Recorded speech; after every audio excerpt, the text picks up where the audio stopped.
Shalom Alekem Besem Yosua Hamasi Adonai.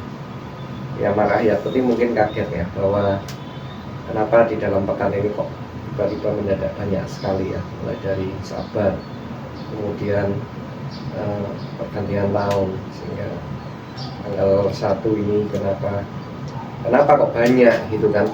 Karena nggak main-main gitu loh, bahwa kedepannya itu benar-benar kita ini akan menghadapi pedang sampar kelaparan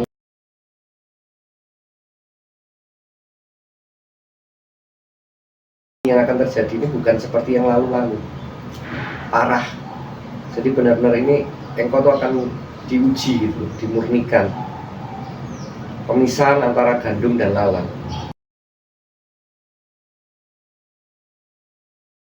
Ini serem.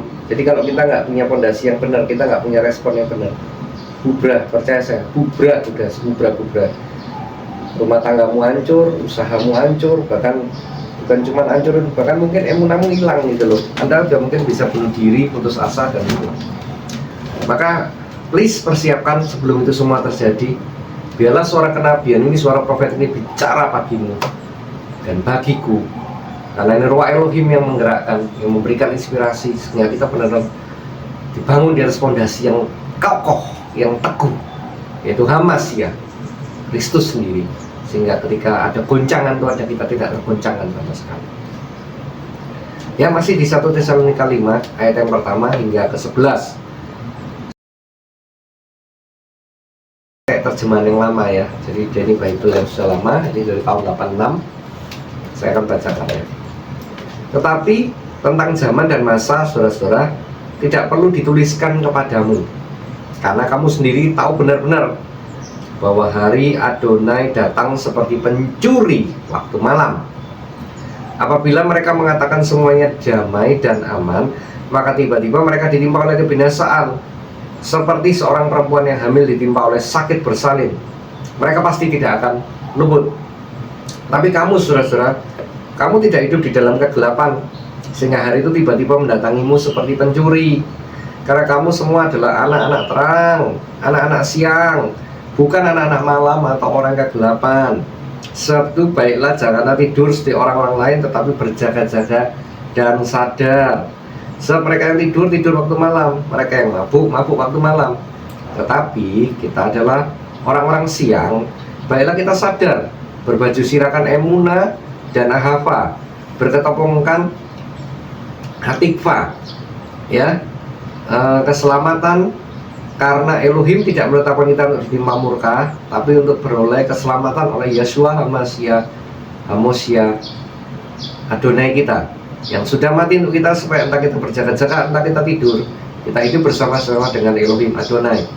Oleh karena itu nasihatkanlah seorang kan yang lain, dan saling membangun seperti yang memang sudah kamu lakukan. Haleluya.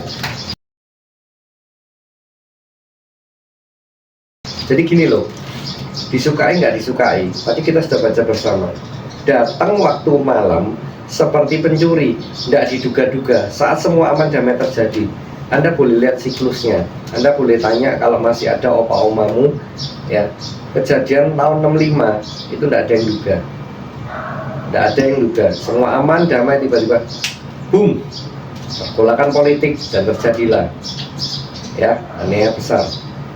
98 sama, orang nggak akan pernah duga. 95 tuh Indonesia lagi jaya-jayanya, lagi bagus-bagusnya. Tiba-tiba dalam 3 tahun, Rismon ini rusuh. 2020 sama. Waktu Desember 2019 semua mengetawakan, wah China, Wuhan virus corona begini bla bla bla, dan boom, jadi sejarah yang berulang.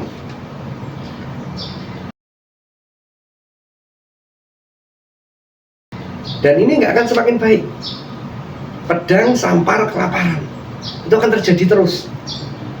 Tapi kabar baiknya, Injil berkata apa? Injil Shalom itu berkata apa? Kalau engkau dan aku, kita ini orang-orang terang, dikatakan tadi ya, makanya di ayat yang kelima ke-6, kita ini anak-anak siang, bukan anak-anak malam. Datang tiba-tiba, memang waktu itu saya pencuri, tapi engkau dan aku siap. Karena apa? Karena kalau bahasa Jawa ini dikatakan eling lan baspodo. Maka di ayat yang ke-6 dari Tesalonika 5 ini berkata apa? Berjaga-jagalah dan sadar, jangan tidur sila. Maksudnya apa? Ruahannya tuh menyala. Anda punya fondasi yang benar. Hidupmu dan hidupku itu sudah dibangun, spiritualitasnya sehat, jiwanya sehat, badannya, olahraga, olahrasanya sehat. Terus juga apa? Juga kamu dan aku ini punya hubungan yang bagus dengan pasangan, dengan anak, dengan cucu. Pertanyaannya berapa banyak kita yang begitu? Berapa banyak sih orang percaya hidupnya malah amburadul? Pekerjaannya tidak beres, rumah tangganya amburadul, pelayanannya tok yang bagus. Ayolah kita belajar jujur ya. Ini sudah ganti tahun, ganti masa. Jangan jadi yang munafik. Banyak dari kita tuh kan menganggap diri itu selalu sempurna, yang lain tuh selalu lebih rendah. Padahal, ayo ini jadi refleksi bersama. Kita tidak menuding, tidak menghakimi siapapun. Persiapkan. Kalau di dalam masa damai, masa tenang aja hidupmu kacau. Apalagi ketika melewati itu semua. Makanya dikatakan ada gandum, ada lalang, ada pemurnian. Kenapa? Karena nanti pasti goncang, pasti banyak yang hilang, pasti banyak yang murtad gitu loh. Makanya dikatakan sadar, ya, suruh berbaju sirakan emuna, ahafa, berketopongkan atikfa. Itu kenapa? Ya supaya ketika apapun jadi engkau dan aku tidak goncang. Misalnya itu hutang atau Shaolin, mau musuhnya kayak apa? Karena mereka sudah latihan puluhan tahun yang namanya mabu atau kuda-kuda itu sedemikian rupa dan itu firm.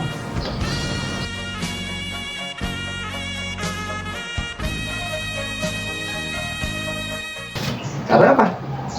Karena kuda-kuda yang udah kuat. Demikian juga orang percaya.